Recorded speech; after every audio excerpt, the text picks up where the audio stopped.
June 4th, 2025. 12:01 a.m. Eastern. While most of America slept, a single line of ink in Washington slapped a 50% duty on every foreign ounce of steel and aluminum, twice the wartime peak, the steepest barrier in modern memory. Overnight, futures screens bled red, mill sirens howled awake, and the global metals market flipped upside down. The White House framed it as national defense. Traders called it economic shock therapy. Either way, the math landed fast. Every skyscraper beam, every soup can lid, every electric car frame just got dramatically more expensive. Ports from Long Beach to Baltimore stalled as cargo captains radioed, "Hold position, prices unknown." On Wall Street, U.S. Steel's stock soared. Boeing slipped. Grocers whispered about shelf hikes. And here's the twist no one predicted. The first shout of outrage didn't come from Beijing or Moscow. It came from north of the 49th parallel, where Ottawa, America's closest ally and biggest metal supplier, felt the sledgehammer drop. Canada's leaders hit the airwaves within hours, branding the move a betrayal, promising dollar-for-dollar retribution, and warning that the price of protectionism was about to ricochet straight back across the border. But that was only the opening bell, because when allies turn adversaries, the shockwaves don't stop at customs. They slam straight into your wallet. Washington framed the midnight tariff blitz as a national security shield. In the president's proclamation, the White House invoked Section 232, warning that cheap foreign metals threaten the very backbone of our defense. Yet analysts ran the numbers and gasped. Doubling the levy from 25% to 50% piles roughly $50 billion a year onto U.S. buyers and jolts. Futures markets that price every highway girder, soda can, and jet engine blade. Steel mill executives cheered, but downstream CEOs called it shock therapy, because the new duty lands not at the factory gate, but in grocery aisles, car showrooms, and housing bids.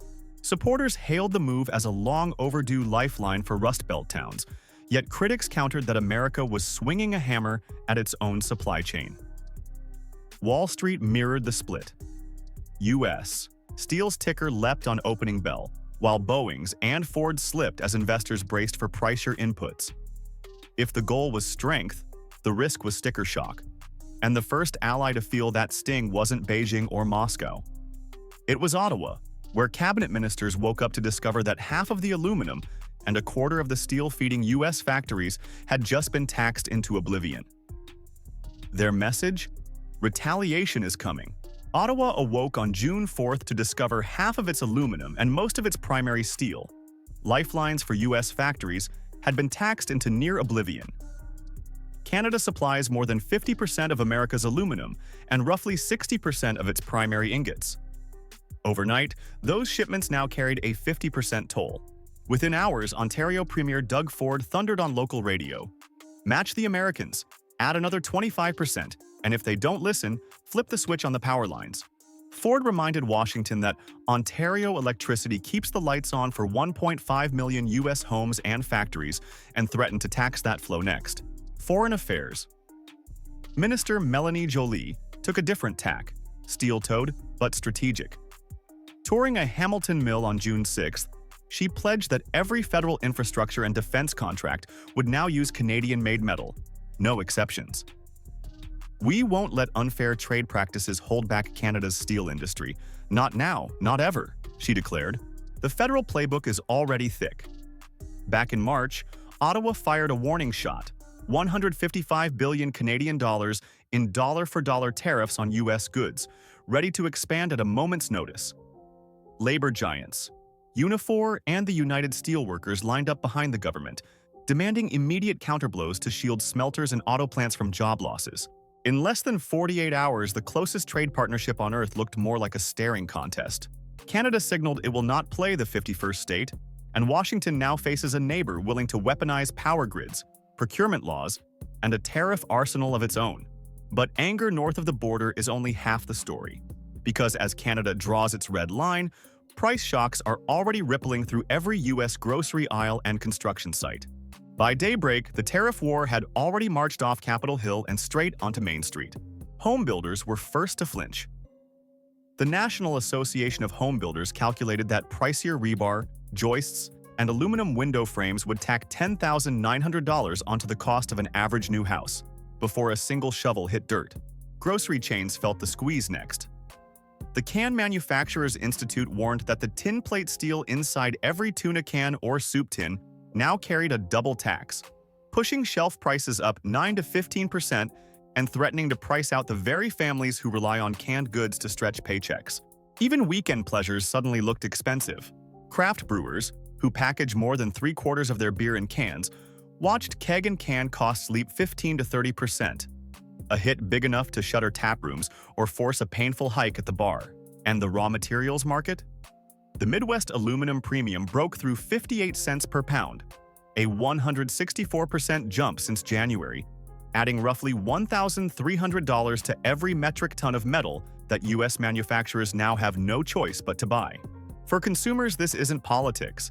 It's the checkout total, the mortgage quote, the six-pack price that creeps upward week after week. And here's the gut punch. These are just the first ripples. Because when raw material shock collides with the nation's biggest industries, cars, jets, wind turbines, the quake gets a whole lot louder. The tremor hit Detroit first. Within 48 hours of the 50% tariff taking effect, Ford and GM shares slipped 3 to 4%, wiping hundreds of millions from their market caps as analysts warned the companies would either swallow higher input costs or pass them straight to buyers. Roughly 1/3 of every car's parts weight is steel or aluminum. Tack on a 50% duty, and the sticker price of an F-150 or Silverado suddenly looks a few $1,000s fatter. Dealers whispered about summer surcharge windows, while suppliers quietly modeled shifts to Mexican or Vietnamese stamping plants if the squeeze persists. Aviation rattled next. The Aerospace Industries Association flagged unintended safety risks as airlines renegotiated contracts for costlier fuselage skins, and key supplier Homet warned it may halt engine component shipments unless customers share the tariff pain. Delta Airlines hinted some aircraft deliveries could be deferred, an echo of Boeing's 2018 warning that metal levies might ground growth plans. Every delay in the jetliner chain ricochets into route cuts and ticket hikes. Clean energy projects felt the jolt too. Wood Mackenzie estimates wind turbine towers, solar panel frames, and battery casings now cost 5 to 9% more, enough to derail thin-margin utility bids and push rollout timelines past federal tax credit deadlines. Developers scrambling for alternatives find global suppliers busy rerouting metal to tariff-free zones, leaving U.S. green energy ambitions at risk just as grid demand surges. Meanwhile, the raw material markets keep shaking. The Midwest aluminum premium has already climbed above 60 cents per pound, a record, and analysts see 70 cents in play if buyers keep bidding for scarce duty-paid metal.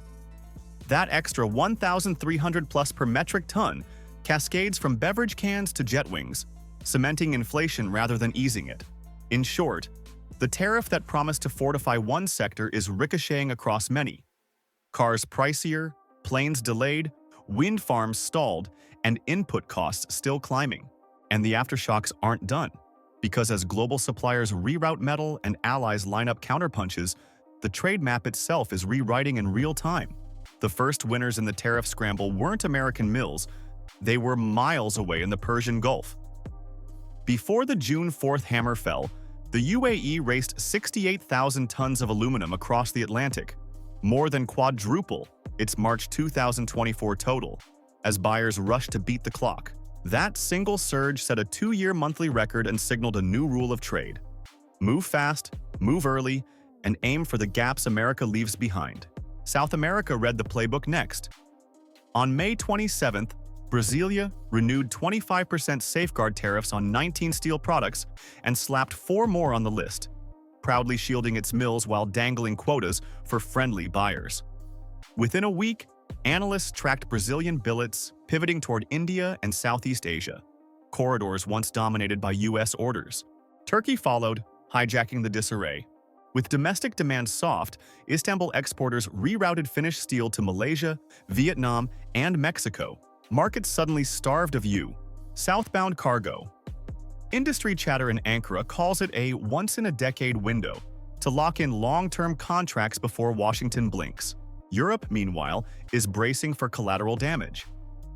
As US buyers scour the globe, EU recyclers are shipping scrap westward, draining local feedstock and raising alarms in Brussels. The European Aluminium Association now warns of a full-blown scrap crisis and urges emergency export duties to keep secondary metal at home. Piece these moves together and a new map appears. Gulf ingots. Jet to America. Brazilian slabs sail east, Turkish coils drift south, and European scrap ricochets across the Atlantic. The supply lines that once flowed north-south along the US-Canada axis are splintering into a global maze, and every reroute carves the US a little further out of the world's cheapest metal pools. Washington hails a coming renaissance in domestic smelters, but those furnaces still face sky-high power bills and multi-year build times. On paper, the 50% wall looks like a jackpot for domestic smelters. Within days of the June 4th order, Century Aluminum cheered the policy and unveiled plans for the first new U.S. smelter in half a century. A two-line complex in Ohio, it says, will double national primary output once the furnaces are hot. Nucor followed with a splashy investor call, record-high earnings in Q2, and a fresh electric arc furnace scheduled for 2027. Timed perfectly, executives claim, for a tariff-protected market. And the price signals are stunning. The Midwest aluminum premium has rocketed to 62.5 cents per pound, a record that already stuffs an extra $1,377 onto every metric ton of metal sold in Chicago. Analysts at Harbor Aluminum warn it may need to reach 70 cents per pound before importers stop paying the duty and walk away. Hot-rolled coil is tracking the same arc, flirting with $890 per short ton, up roughly 15% versus 2024. Little wonder Wall Street is whispering golden age for steel barons, including the newly approved $14 billion Nippon-US Steel Partnership. But the shine dulls fast once you leave the mill gate. National capacity utilization still hovers near 75%, well below the 85 to 90% threshold analysts say is needed for long-term profitability. Every new furnace faces sky-high power rates. Reuters calculates clean power projects alone will pay up to 9% more because tariff-linked steel costs ripple through transmission towers and turbine columns. Add multi-year construction lead times, and some projects may not come online until the next administration, just as downstream buyers explore cheaper hubs in Mexico or Vietnam. Meanwhile, manufacturers warn the duty is a tax they can't absorb. An NPR survey finds rising metal costs have already erased tens of thousands of factory jobs since March. More cuts loom if premiums keep climbing. In short, America's mills are collecting windfalls today, but only if the customers they serve don't bolt tomorrow. And that uncertainty is gasoline on a diplomatic fire.